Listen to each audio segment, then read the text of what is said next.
তো এখন ফোড়নের জন্য জিরে, তেজপাতা,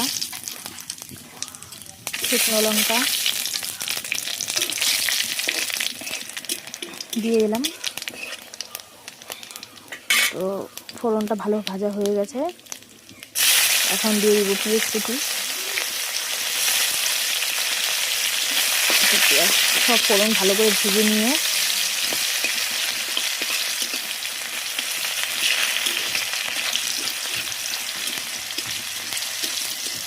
ভালো করে ভাজতে হবে।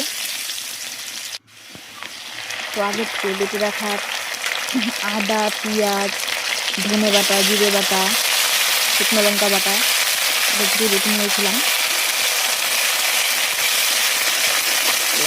এই বাটা মশলাগুলো ভালো করে ভাজতে হবে। তার জন্য দরকার লবণ, হলুদ, এইসব ভালো করে কষিয়ে নিতে হবে মশলাটা। এই কিন্তু না কষানো হয় সেখানটা কষাতে হবে। যত কষবে তত স্বাদ। প্রায় মশলাটা প্রায় হয়ে গেছে ভাজা।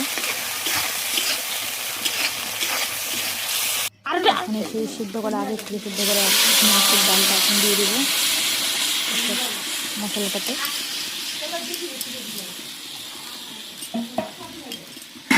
তো এখন ভালো করে ফুটিয়ে নিতে হবে ডালটা। তো আজকে আমি ডালটা